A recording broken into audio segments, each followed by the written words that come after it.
Welcome to the Customer First Thinking Podcast, episode 27. My name is Colin Shaw, the host of this podcast. In this episode, we interview Colin Shaw, a pioneer in customer experience transformation and strategy. You hear it practically everywhere these days. The mantra, we put customers first. A claim every business now believes it needs to emphatically declare. It shows up in corporate mission statements, on wall posters, in letters to shareholders, on the corporate website, in anthem videos. Even CEOs will give lip service to it, except of course when they're in front of shareholders, because for most businesses, profit still comes first. But since that is no longer politically correct to admit, at least out loud, most businesses prefer to give the impression they care a lot about their customers. If that was true, of course, customer satisfaction levels would not have flatlined since 2010. Over that time span, according to the American Customer Satisfaction Index, almost 80% of companies have been unable to improve their customer satisfaction ratings. The easy fixes were checked off long ago, the worst pain points alleviated. The challenge today is living up to the continually evolving expectations of customers, which is why CX has moved to the top of the corporate priority list. Every business leader now realizes that the quality of the customer experience has become a competitive battleground. The problem is that digital disruptors keep moving the goalpost, raising customer expectations even higher. While COVID panicked companies into upgrading their e-commerce infrastructure, there remains a large gap between the transformational changes that need to be made and the capability to make them happen. An even larger gap exists between what businesses think they know about the needs of customers and what those customers actually see as essential. That knowledge gap is difficult to eliminate if a business is not close to its customers, if it has no clue how customers feel about their experience. Without knowing the true extent of those feelings, it becomes hard to know what should be fixed next. Lack of corporate urgency is also a factor. If a business is content with incremental improvement, or is just looking to muzzle the noisiest complainers, or prefers to minimize the pain that accompanies radical change, customer attitudes are unlikely to improve anytime soon. Even the most ardent internal crusader will eventually wilt after too many times hearing, "That's not how we do business." For a transformation initiative to succeed, everyone has to buy in to the importance of it, especially executive management. An unequivocal CX vision statement and charter will help to keep everyone aligned and on track. Otherwise, the internal barriers will seem insurmountable. The transformation process begins with customer insight, what customers really want, even if they don't quite know themselves, followed by a reimagining of what an ideal experience looks like. And then the various transformation initiatives must be carefully lined up and staged based on the financial trade-off between the best interests of the customer and the degree of time and effort required. The eventual payoff must be clear to everyone, and that means figuring out the impact of those changes on future cash flow. Above all, it means developing an organizational culture committed to putting customers first. All of that can be a complex and formidable undertaking, which is why it requires a customer experience pro like Colin Shaw to craft a proper transformation roadmap. He's a pioneer in the field, having written a series of best-selling books on CX. His latest book, The Intuitive Customer, explores why companies are struggling to improve their customer satisfaction, starting with the fact that people's intuitive feelings about their experience matters much more than what they might rationally think about it. People's loyalty, he believes, is formed out of memories. The goal in experience design, therefore, is to leave people with memorable moments. I started by asking Colin what motivated him to start his consultancy 20 years ago, when at that time customer experience was not the hot topic it is today. My sort of history at BT that I'd been in sales, been in marketing, been in customer service, been in training, And therefore, I guess the point I'm trying to make is I'd seen a wide gamut of different departments, seen the lack of coordination between those departments, seen the implications from a customer service perspective. Obviously, if you're in the telecoms business, then you're back in those days, you were selling telephone calls, basically. So it's a pretty commoditized business. And then Pine and Gilmore's book, The Experience Economy, came out in probably 98. Read that. Bloody hell, yeah! This is what's going to happen, and therefore tied that with my operational background effectively to go well. The theory's okay, but how does it actually happen in a business? And then spent the next couple of years trying to improve the customer experience at BT, and realizing we did some good things, did some not so good things, learned from both of those, and thought to myself, yeah, I think this is going to be a big area of change for business. So had that very difficult conversation that you do with your wife when you want to suddenly take a big career jump and think to yourself, well, maybe I'm going to end up in the local job centre looking for a job in 6 months if this doesn't work. Set up Beyond Philosophy back in 2002, or we started back in 2002. Beyond Philosophy was the name. What was the thinking behind the name?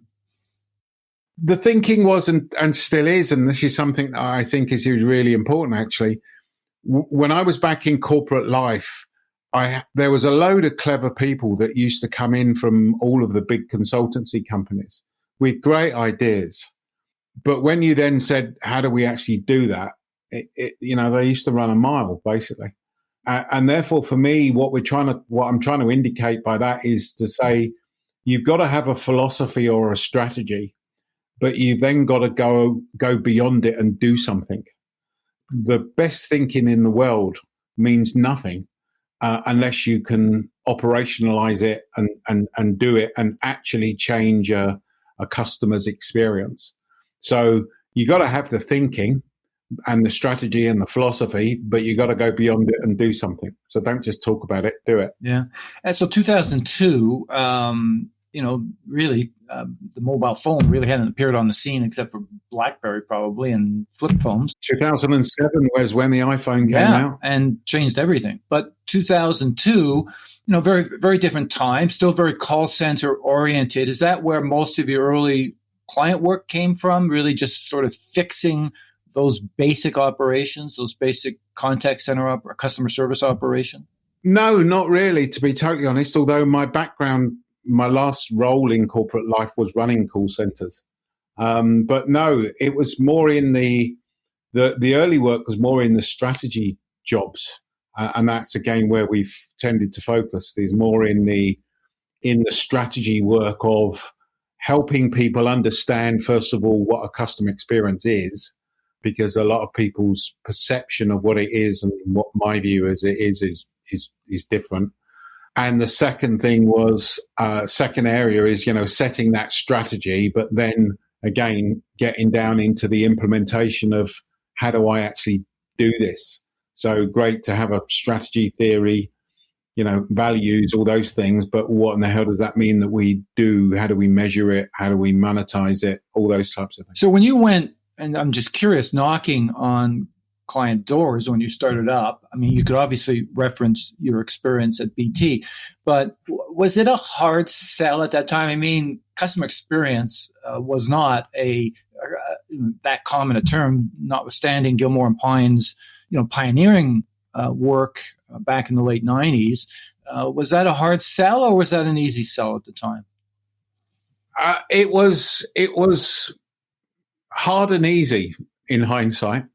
And what I mean by that is customer experience, nobody understood what in the hell it was, and therefore used to spend the first period of time with a client talking about it. I had written my first book on the subject and we launched the company with it. So I had the credibility of a big publishing house, Macmillan, publishing the book, and therefore that gave us credibility, would speak on the speaking circuit. So it was difficult from a sense that people didn't understand what a customer experience was. Easy from a sense was there was loads of people that wanted to learn about it. So we used to spend most of our work, even to this day, comes to us from requests. So we don't really advertise. We don't. I don't pay to go and speak at a conference. People pay us. So we get all of our requests coming into us inbound as opposed to paying for outbound. That's obviously changed over the years as more and more people have got into the marketplace. But obviously, by that point, we've built up a reputation and all the rest of it. But also, the demand for help has to have increased given the complexity. Yes, absolutely. Yeah. No, the demand for help had absolutely increased. So it started off with me and a colleague, and we, the team has grown to 20 people. Basically, we've got people that in the team that go out and do lots of work with clients. So we're going to swing back to how you do that a little later on in this conversation. I do want to talk about your most recent book, however, and as I said, I thoroughly enjoyed the book. It was quite different than most of the marketing related works that I consume. One of the main tenets of the book is that knowing how people actually feel about an experience, not what they think about it, is pretty important. How they remember the experience, and I think one of your other key tenets is that loyalty is in fact a function of memory. Have I got that right? Yeah, absolutely. And I think that's probably the biggest thing I've learned in the last 10 years. For me, I don't sort of consider this rocket science, but there's a key word, customer experience. You have to consider the word experience. What is an experience? And by definition, if you think about human experiences, and I'm not talking about customer experiences, we human beings have experiences all the time. Our life is full of experiences, whether they're family experiences, vacation experiences, sporting experiences, customer experiences. We're having experiences all the time. So the issue becomes for me is to really understand how to design a customer experience. You need to understand how and why people tick and why they do what they do. Okay. And so in my first book, I talked about a rational experience and another part, which still is growing in understanding, but still not where it should be, an emotional experience.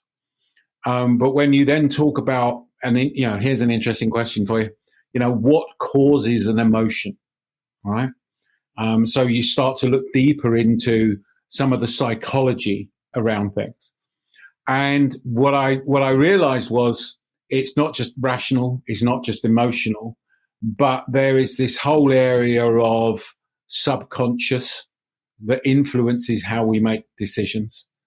There's a whole area of psychology which affects how people make decisions. And I'm trying to be careful with my words here, in the sense of what I'm saying is how people make decisions. So this isn't just customer experiences, but generally how do people make choices? And then going, okay, now we know how people make decisions. How does that apply to a customer experience? For my last book, it's called The Intuitive Customer. I teamed up with a guy called Professor Ryan Hamilton. He teaches consumer psychology at Emory University, and we wrote this book back in 2016. And I've learned a hell of a lot of it from him and from many other people. And we do a podcast by the same name because we were just having such a good time talking about it and discussing it all. So let's get back to, and I haven't forgotten your question about the sort of that memory part. Because for me, this is literally one of the most important things I've learned in the last 10 years. So let me ask you a question, Stephen. Tell me about the last restaurant you went to. The very last restaurant I went to? Um, okay, a half decent restaurant called 11, which is owned by Maple Leaf Sports and Entertainment. It's right outside the what used to be called the Air Canada Centre, now the Scotiabank Centre. But it's a place I usually go to after, say, a hockey game or something. Okay. And what's one of the best restaurants you've been to? Oh my goodness! Because of the pandemic, sadly, really, that my wife and I haven't been to a great restaurant in probably 2 years. But there's a nice little place downtown that we love and have been to several times since. And probably will go back there now that this pandemic is kind of receding. So yeah, those would be two different experiences for sure. So I guess the interesting thing is, what are you doing when I ask you that question? What you're doing is you're going back into your memory of what the last restaurant was, what the best restaurant has been. So by definition, memory is really important to customer loyalty. So there's a guy called Professor Daniel Kahneman. He's one of my heroes. He has written a number of good books, but he's also won the Nobel Prize for behavioral economics. And what Kahneman about, and therefore again, behavioral economics is how does money effectively drive behavior, right? Or how does behavior drive money? Should I say the other way around? And what Kahneman talks about is that we don't choose between experiences. We choose between the memory of an experience. Okay, now, and I'm going to repeat that because I want your listeners to really think about it. We don't choose between experiences. We choose between the memory of an experience. So when I say to you, if I was in Toronto and I said, "Hey, Stephen, where should we go for a meal?" you would think about the restaurants that you could take me to, and that is a function of your memory. And therefore you'd be going, yeah, there's this one around the corner that, me and my wife go to, and it's really good, and you'd go there. So by definition, loyalty is a function of memory, okay? And therefore, memory is even more important than the experience that you have. Is that a binary positive, negative, or is that a spectrum of emotion? Yeah, no. So what I've learned is nothing's ever binary. Everything is, there's nothing ever black and white. There's always shades of grey. So to answer your question a bit and to help think through this, what Kahneman talks about is how we remember an experience, okay? So again, just in our general lives, but applies to experience, is we remember the peak emotion that we felt and we remember the end emotion that we felt. Now, to your point, the peak emotion or the end emotion can be positive or negative. It could be that you have a good peak and a bad end, yeah? What Kahneman talks about is the endings are even more important than the peaks, okay? So the issue starts to become when you start to look into this whole area of behavioral science and you start to understand it, which is, again, what the book and the podcast is about, you start to realize that you need to understand how customers think and how they make decisions to be able to understand things like the peak end rule, to be able to ask yourself questions like, well, if I'm doing journey mapping, where is the peak emotion that my customers are feeling? What is the end emotion that my customer is feeling? And moreover, is that the emotion that we want them to feel? And does that emotion drive value or not? So will that provide us with a return or not? Yeah. And most organizations, don't know the emotion that they're trying trying to evoke, and they certainly don't know if it drives value. And they certainly, most of them, again, haven't heard of things like the peak end rule and stuff like that. And therefore this whole area of behavioral science, which is where subconscious and psychological stuff comes under the banner, becomes important. The key for me is, okay, now I've understood that theory, going back to this beyond philosophy bit. I've understood that theory. What does that mean I should do in designing my experience? How can I use that? So if I know that memory is really important, what are the implications of that? And what should I do? And how do I do it? So on and so forth. That part certainly resonated in the book. Now, marketers have kind of long known, like the whole area of motivational research began in the 50s, about the importance of emotion, certainly as far as advertising impressions go. But what's, I think, novel about your approach is that you're actually applying it to the, what did you call it in the book? The deliberative experience, I think, is the phrasing you use. But there's also this issue of a roller coaster of emotions across different channels with the same company, where you have a bad experience here, an okay experience here, and so therefore the takeaway from that is what? An averaging out of those emotions, or as you put it, the last emotion you felt. It's an averaging out, but with a bias towards the end. Okay. So again, if I was to quiz you on your best restaurant, the best restaurant, there will be undoubtedly have been times that you've had there that things didn't go 100% well, but you've sort of not written that off, but that hasn't been a peak. It could be that they did something really bad to you. I hope they don't on your next visit. That is such a peak of an emotion that makes you go, I'm never going back there again. So here's the interesting thing again. It's when you say to someone, well, what's your best restaurant or whatever? What you're doing in an instant is you're making a judgment about what do I mean by best? And B, choosing, which one. And all of those. Well, it can be contextual as well, right? Yeah. And all of those things are, and this goes down to the book title and the podcast title, the intuitive customer.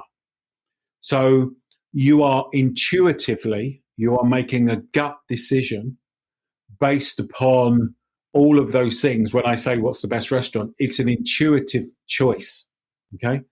You don't sit down and say, that's a very interesting question, Colin. Let me get a spreadsheet out and let me mark down what happened last time I went in there and et cetera, et cetera. It's not a rational choice. It's an intuitive decision. The interesting question, which is why I get so fascinated in this area, is how did you make that intuitive choice? Because what you want, again, your restaurant, Stephen, wants you to make an intuitive decision. They don't want you to think about which restaurant you're going to go to. They want you to automatically go, I'm going there. Yeah. Well, and that leads me to another, I thought, fascinating part of the book was this idea of information overload, cognitive depletion you use. I love that term, cognitive depletion. Cognitive misers, love that term too. But is that just a polite way of saying people are really lazy, irrational thinkers? No, when you're turning into so again, this is why Ryan and I, the co-host on the podcast, get on so well, because he comes up with all these wonderful phrases like cognitive depletion. So what does it actually mean? It means I'm tired. Yeah. So it basically means that when you make so again, let me take a step back. We effectively have got two main decision ways main ways we make decisions: intuitive and rational. Okay. The intuitive decision is a decision that's made automatically. You don't have to think about it. It doesn't take much effort to make a decision. Okay. The rational part of your brain makes rational choices. Okay. So if I said to you, what's 147 times 212, you would have to sit down and think about it. And don't ask me the answer because I haven't got a bloody clue. But you get the idea, okay? There's effort that has to go into there. So the rational part of your brain will chime in. Under normal circumstances, we make intuitive decisions because it's easy and it's instantaneous and it's always there and it's based upon what we've done before and habits and various other things. And human beings have evolved to make those types of choices because effort takes thinking about, or thinking takes power, energy. Where do we get energy from? Food. When, 300 years ago, food was scarce, and therefore we evolved in a way that we do things that are the least effort. Okay, rational. I think it's called the cognitive revolution when Homo sapiens had enough food to feed their brains. Correct. Absolutely. Brains. So cognitive depletion is a very posh way of saying I'm tired and I don't want to think about it. And you point out in the book, we develop all kinds of heuristics and rules of thumb and so on to help us with that decision. Correct. Making. And therefore, if going back to your restaurant, if we said, if I came around to your house, you'd had a hard day at work, and I said, which restaurant should we go to? You'd probably go, let's just go to this place. In other words, I don't want to think about what type of meal I'm going to have, whatever. I'm suffering from cognitive depletion, Colin. I don't want to think about it. I'm just going to go here. I want to delve into another area of the book, which I thought was also really interesting, and that is this idea of an emotional signature. And you use the term emotional profiling as well, where you'll go into a company and basically establish, where they stand on that emotional spectrum. But how hard is that to change? And the example I think of immediately, and because of your BT background, is telcos. I mean, frankly, as you know, both in the U.S. and Canada, they're viewed with disdain by most consumers, and as well, they are always at the bottom of the NPS rankings. When a whole industry is viewed with such disdain, and all the players are viewed as the lesser of evils when you go to make a choice, how is that even possible to reverse? I mean, it must take years to create enough exceptional experiences that you begin to change people's minds about a particular company. Yeah, I mean, you're raising a number of issues there. I totally agree, and I'm constantly banging on about how bad cable companies are. Okay, and it just seems to be like a race to the bottom all the time. And why is that the case? Well, actually, because they're making enough money as they are, and actually, in a lot of areas, the competition isn't that stiff, and therefore, I'm making enough money, so the desire to make the change is not there.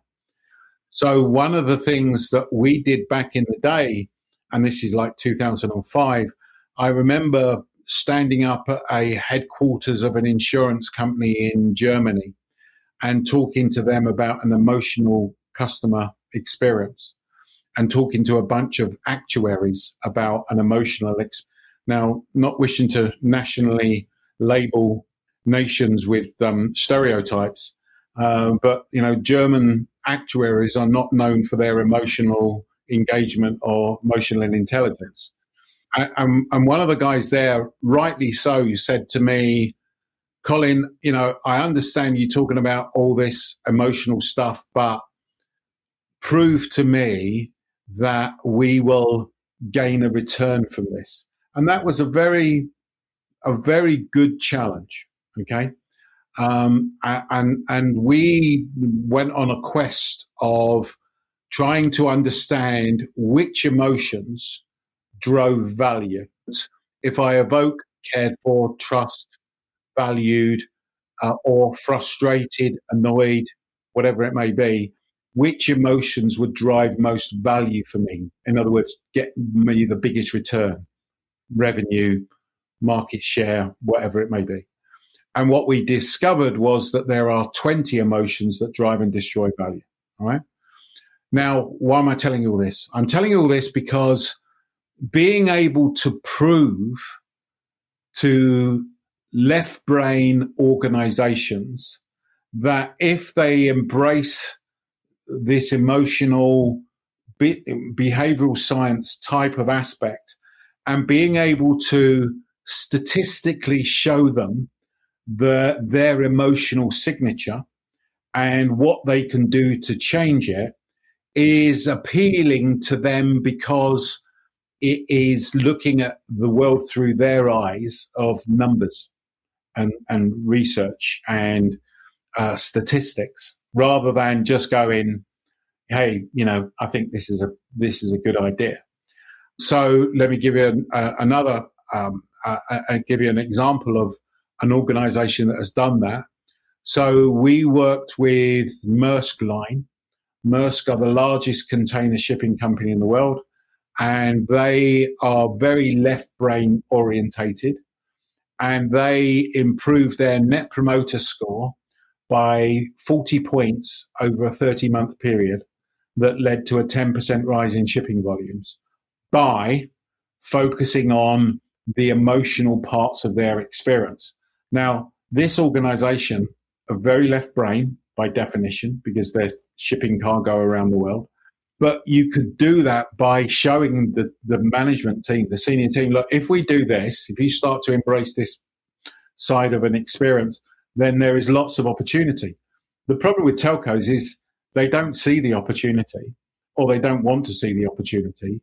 I still believe there's a massive opportunity in telcos for someone to go, right, we're really going to crack this.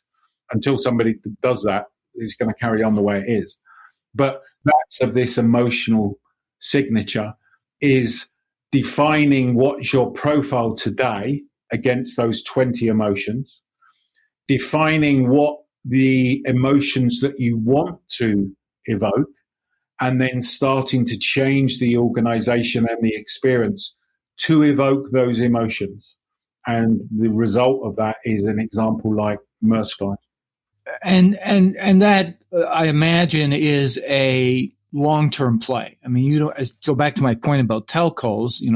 Turning the ship around is a bit of a challenge, and so you need to convince senior management, I presume, using some of the left brain thinking that you're describing, that this is going to pay off in the end. Yeah, absolutely. And therefore, typically you do it in stages. And again, Maersk was a classic example where you go, look, your marketplace is very commoditized. The cost of shipping cargo around the world is constantly being driven down. Yeah, more players in the market. How else are you going to compete? Don't you think you need to look at improving the experience? Okay, but we don't want to commit. Okay, let's do this form of research before we can therefore, put a business case together. We put a business case together. That seems logical that, we can get that type of return. Let's do a pilot. Now let's run a pilot in certain parts of the world to see if this plays out. Oh, look, it's playing out. We're starting to get better returns in the pilot regions. Okay, so now let's look at rolling it out. But as I said, you're right. It's not instantaneous. There are quick wins that you can gain pretty instantly, within the first 3 to 6 months. But to get the big returns, then it takes time. Yeah, and in the scheme of things, 30 months is really nothing. There's another example, which has a Canadian connection, obviously, is Ricoh here in Canada, and I think today their NPS is at something like 74%. Again, another example. You went in there, and they credit you with being the main reason for their success. Was that because that the executive management at the time viewed the challenge as a holistic one? That is, it wasn't a patchwork exercise. They really did have to change the culture. They did really have to have a more sweeping view of the issues around the organization and sort of raise the boat, if you will, all at the same time. Is that a fair comment about the reason for their success? Yes, no, absolutely. Yeah, no, absolutely. So the CEO there absolutely embraced all of that. He didn't dictate to his people, but he showed the opportunity that was there. He then engaged us. We then did some, what we call getting it sessions. So in other words, getting people to understand what customer experience is, talking through case studies, showing them what other organizations have done, getting them to think about the type of thing they need to do to change, run some pilots, and improve things. But yeah, I mean, it was a company-wide initiative that none of these, you never get a phone call saying, hey, come in, we've decided to run a company-wide initiative to improve the experience and everybody's going to start it and everyone's happy. Life just doesn't work that way. You have to prove that this works, and over a period of time, people see it work. And you always get the doubters. You always get the people that don't think it's the right thing, and that's fine. Just work with the people that do, and then eventually the board, because they realize the success that you're having. Yeah, and in the case of Rico too, I think there was a self-realization that they had to fix things in order to change their competitive situation. And I suppose that always helps when executive management sees the light already and really has a desire to make change happen, whereas going the opposite way must be so much tougher. Well, the other part there is that, think about it. They're in a declining market. Printing is not a up and coming market. So it's how do you get the most of a declining sale, basically. Now, I'm not saying printing will ever go out of fashion entirely, but clearly we don't print as much as we used to, So therefore, by definition, it becomes even more important for them. Let's talk about customer satisfaction generally. I think I've read where it's the lowest it's been in 15 years, and less than 1/3 of companies in that time have improved their score, effectively plateauing. I think the same is true of NPS scores.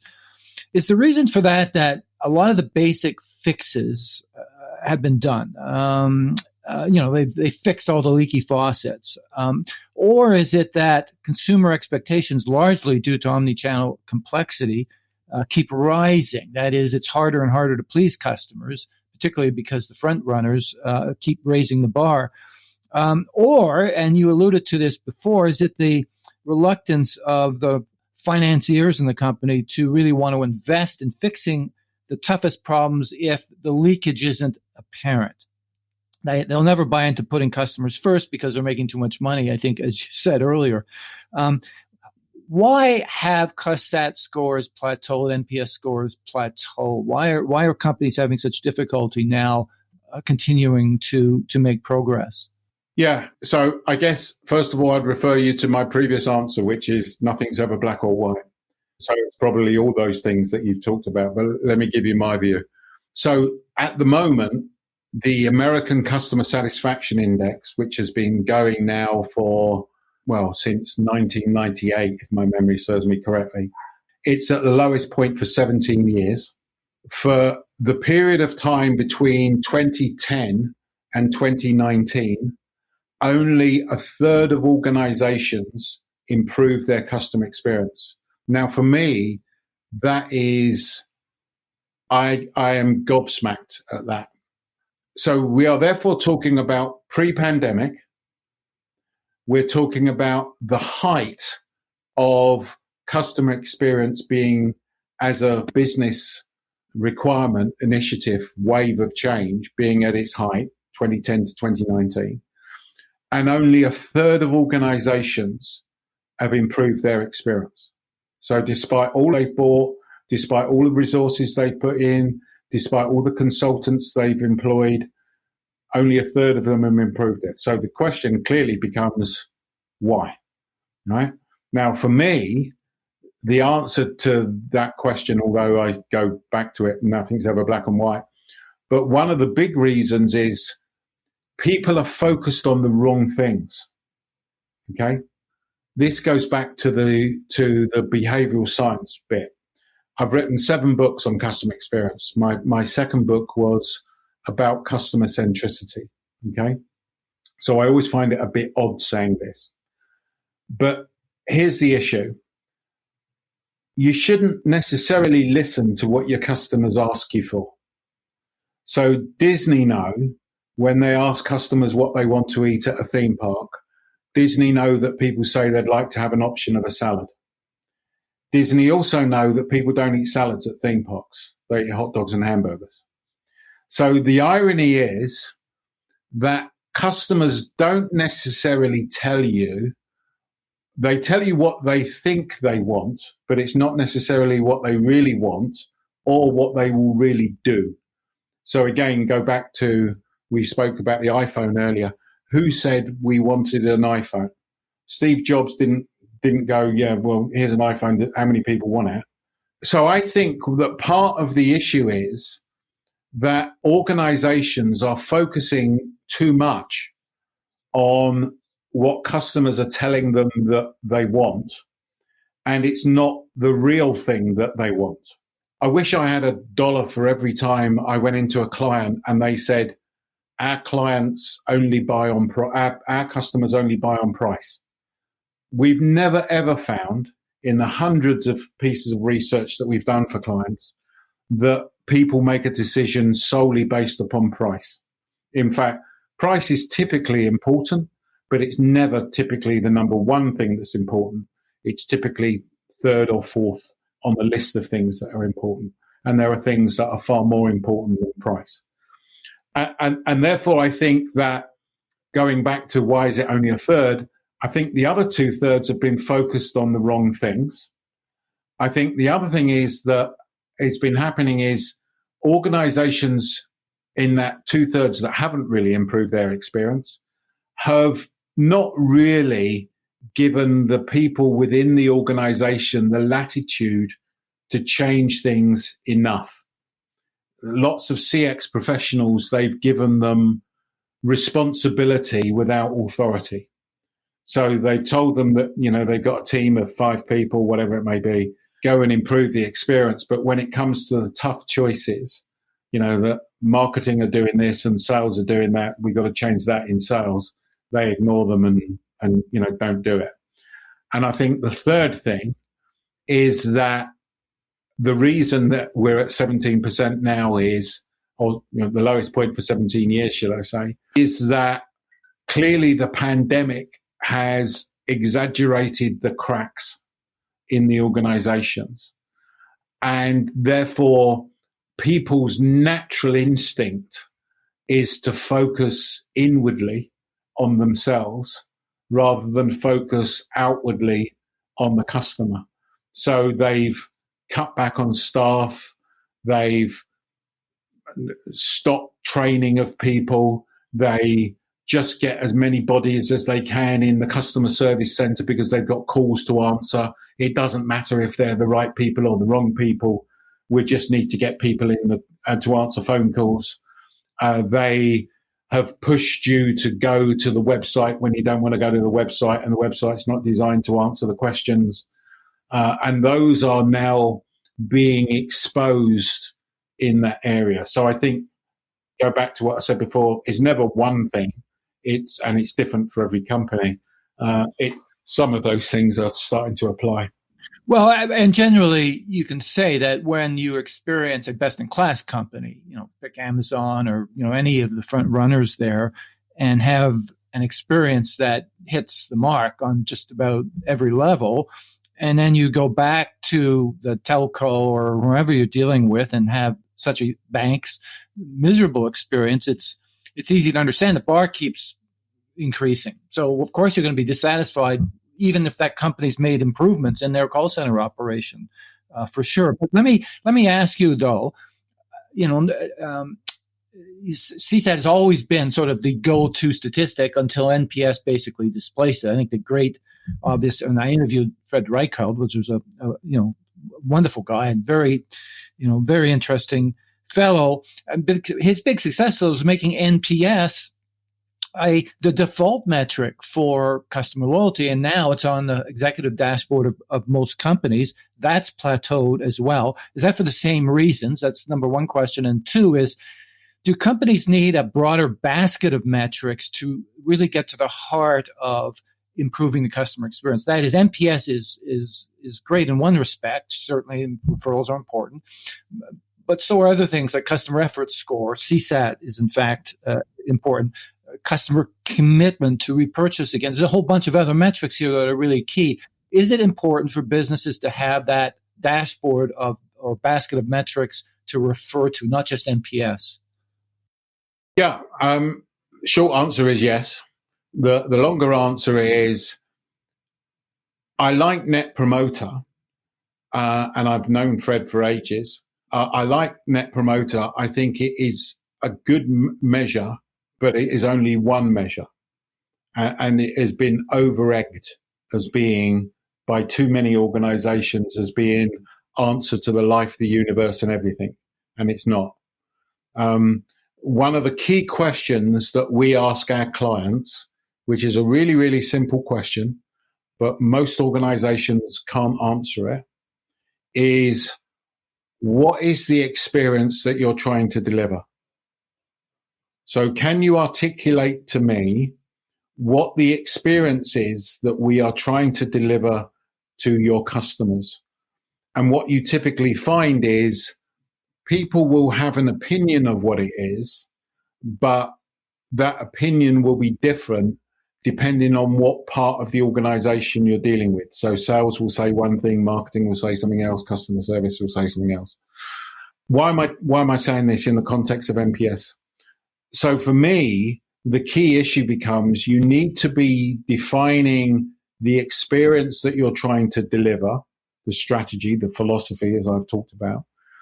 You need to define that if you deliver that it will drive, in other words, you will make money from it. You need to prove it, which is the emotional signature stuff.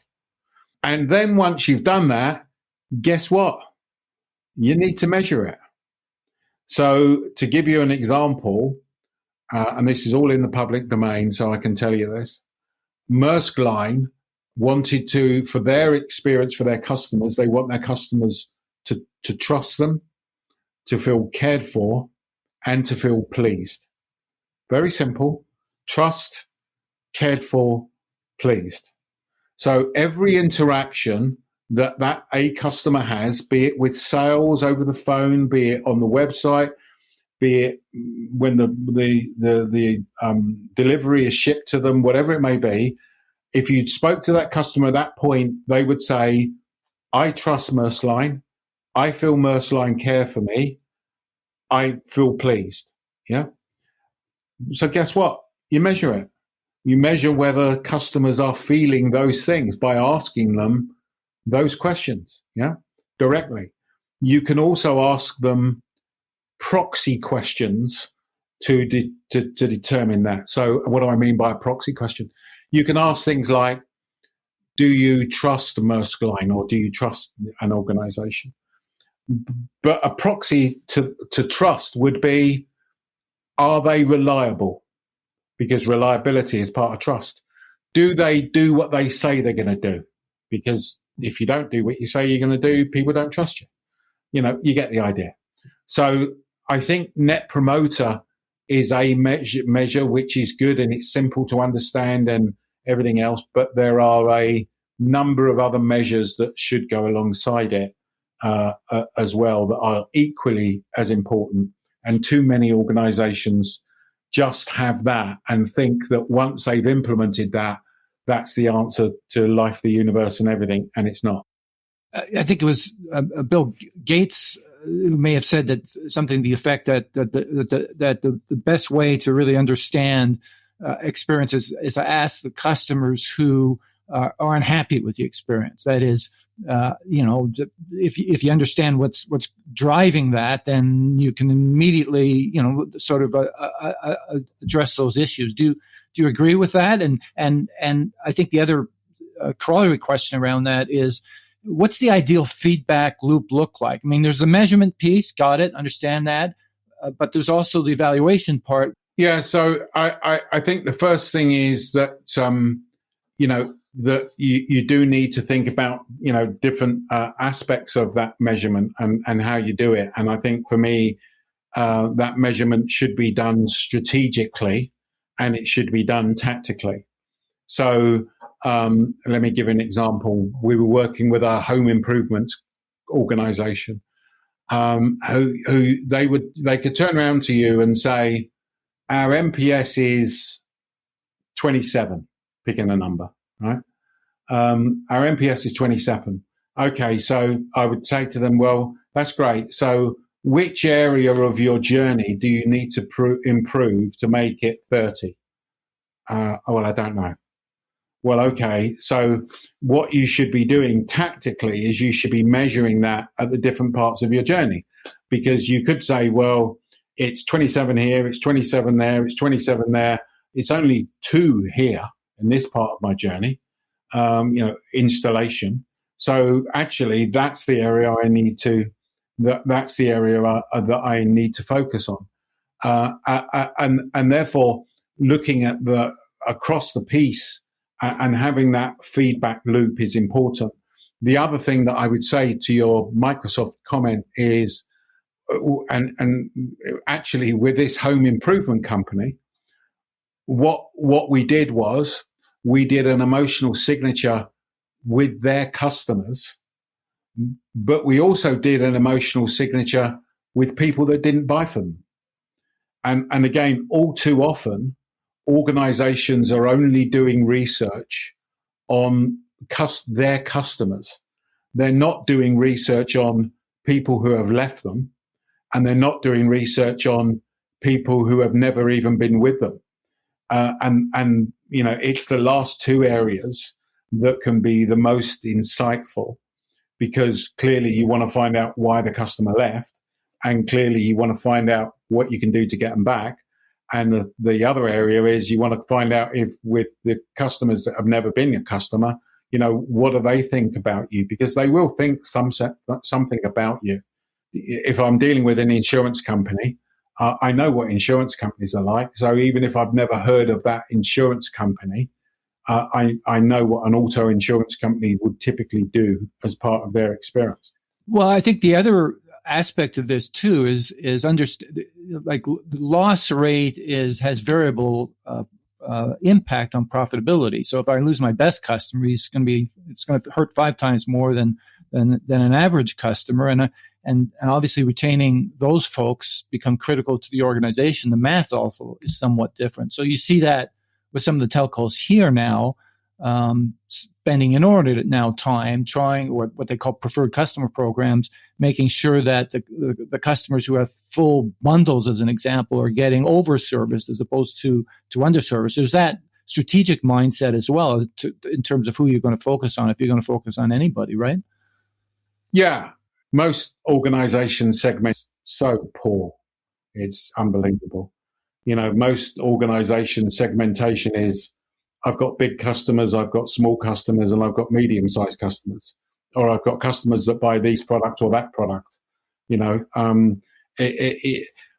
For us, some form of behavioral segmentation is key. It's not segmentation by age, it's not segmentation by product, it's segmentation by what I do, and that could be a mixture of millennials and baby boomers. I'm learning to play the guitar. Okay, I'm certainly not a millennial, but my behavior is probably in the case of buying a guitar, other than probably the sheet music I buy, along those lines. Yeah, absolutely. In the time that we have remaining, Colin, there's a couple of key areas I just want to cover off, make sure I don't miss out here. And one of them I think is vital, which is who owns the customer experience. You're a big proponent, I think, of this idea of customer experience councils. Maybe you could elaborate on that a little bit, but also, is it key to have a chief experience officer oversee it? Where does marketing fit into the picture? Ownership here seems to me critical, with a direct line to the C-suite. What's the best structure for organizations to consider? So I think that, again, there's a difference between the theory and the practice here. Okay. So if you said to me, Colin, tell me the best theory of a customer experience that an organization would have, I would say there should be a chief customer officer who reports to the CEO, who has got authority and responsibility for the total customer experience. And they need to work with their colleagues that run each of those areas to improve the experience. But when push comes to shove, then they make the decision about what's good for the customer. Okay, that in practice, what we discover is that very few organisations do that. So I come from a discipline which would say, what's the role of marketing? Well, marketing is there in my book to be able to say which markets should we be in, and what is our offering and what is our proposition in that market, and how are we going to go to market? Do we need to employ a sales force? Do we just need to sell digitally? What do we do? And those for me are a marketing choice. Okay, again in a classical sense. If you said to me, Colin, we're not going to have a CEO, a chief experience officer. Which area would you put it in? I'd probably say stick it in marketing. Okay. But the reality is what I would say is, let me get to understand your organization in a bit more detail. Because I've worked in organizations where marketing are effectively, they create brochures. They are functions of sales teams rather than anything else, particularly in the B2B space. What I would therefore say from a more pragmatic perspective is there someone or some part of the organization that is respected, that someone or some part of the organization that you think people respect enough to go, yeah, this person is not going to just be on marketing side or sales side or customer service side.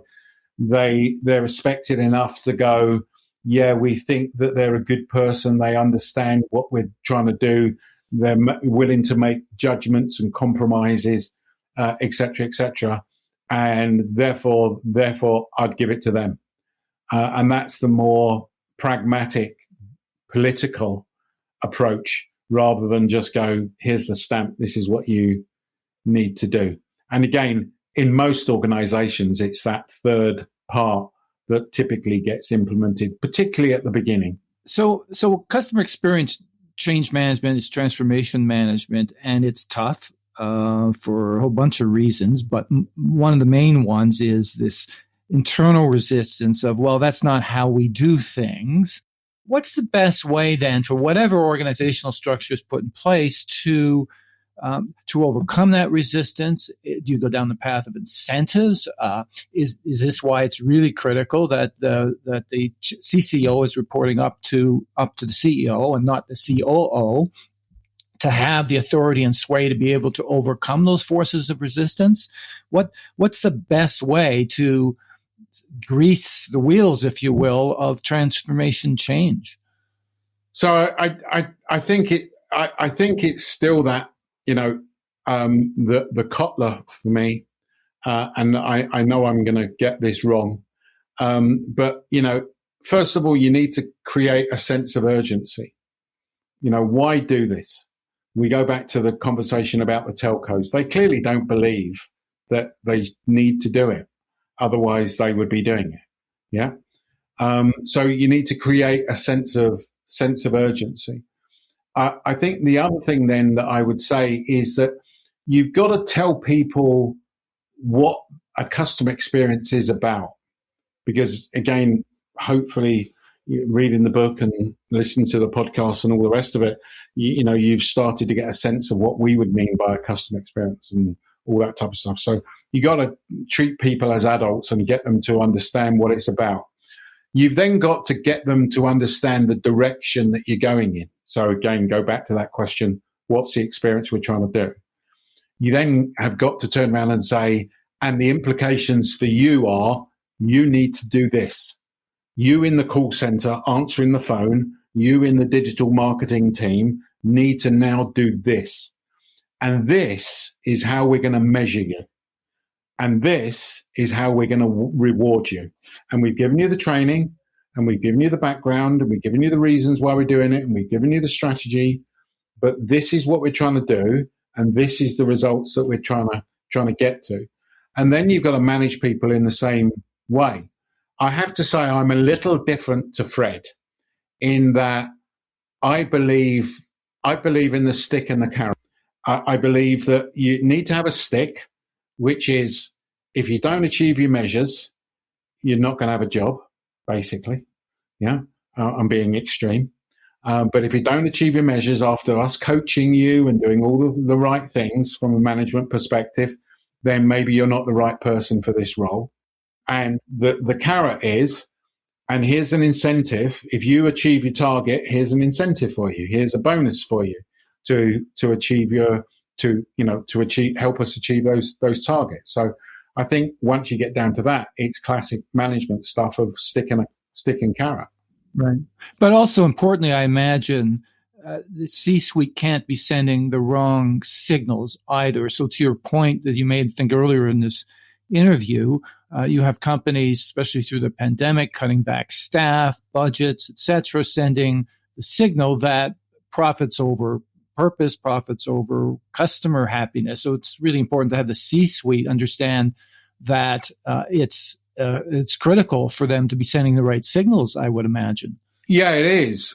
You're making me think about a conversation that I had with Glenn Lafferty, who's the CEO at Ricoh, was the CEO at Ricoh. And I asked him one day, I said, Glenn, if you had your time over again, and bear in mind that the stats are for Ricoh, they improved their net promoter score by 34 points over a 30-month period that led to a 10% rise in a shrinking printer market. I said, Glenn, if you had your time over again, what would you do differently? And he said, one of the key things I'd do differently is I would have got measures across the organization, customer experience measures across the organization sooner than I did. Yeah.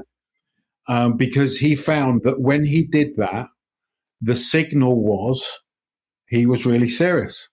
It wasn't, oh, could you do this? And we think this is the right thing. And, we're trying to head in this direction and everything else. It was, no, this is now part of your job. And this is, you're going to get paid on this, and if you don't, and just in the usual management way, if you're not doing your job properly and the measures aren't up to things, then maybe you should be looking elsewhere, So that measurement is critical. The strategy is critical. And all those things become critical classically to drive change. You, I think, take clients or prospective clients on study tours, I think you phrase it, of best-in-class companies. You reference the Mandarin Hotel in your book as being one of those. Just in conclusion, these companies are getting the customer experience right, obviously. What do they have in common? I realize they're all probably in different industries, and hospitality is going to be different from telco.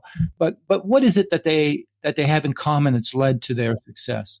They have in common that they believe in, at a senior level, across the senior team, they believe that improving the customer experience will drive more money for them, more profit for them. And they know that some of those things are intangible. Okay? They implement against that. It's as simple as that. Yeah. And I think the biggest thing I've learned in 20 years has been, it's about the mindset. Match me the mindset of the Mandarin against the mindset of any given cable company. Yeah. And it's the mindset of the senior team that permeates down the organization. And if the mindset of the senior team is profitability, process, transactional view of life, then guess what? The customer experience ends up being about cost cutting, profits, processes, and very tactically driven. So it's the mindset. So the mindset of putting customers first drives business value. It would be a way of summarizing that? Yeah, but yes, but the only caveat I would put on it is, because this is where people do make a mistake. Putting customers first does not mean that you should give customers everything that they want. You are in business to make money. Okay, all of those organizations, if I went into the Mandarin Oriental Hotel and said, can I stay here free of charge for the night? They're going to say no.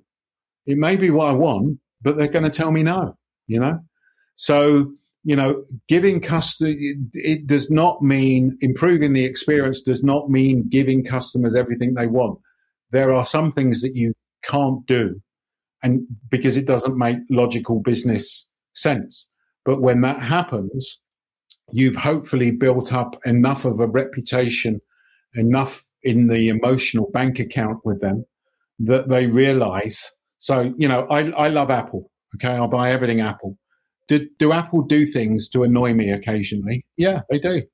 Yeah, do they? I think Siri's not very good, but overall, I'm a big fan of Apple. Okay, but the point is the mindset of the organization is the key. Sure. Well, I think Apple gives you what you want. They don't just listen to what you think you want. I think is a key part of your whole book.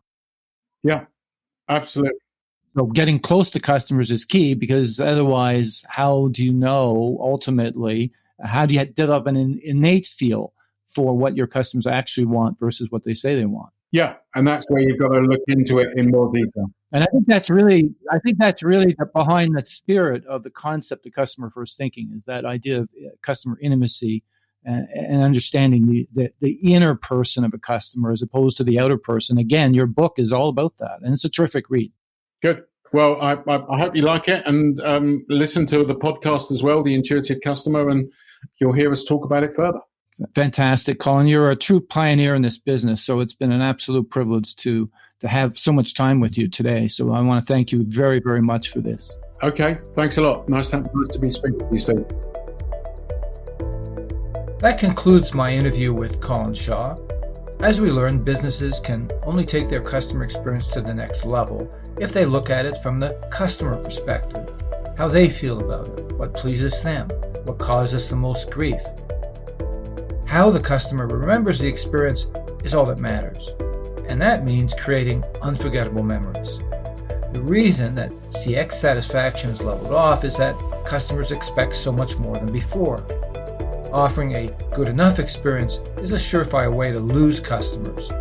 So businesses have to be more imaginative in their approach to experience design. They have to be more courageous, more deliberate, and yes, more intuitive.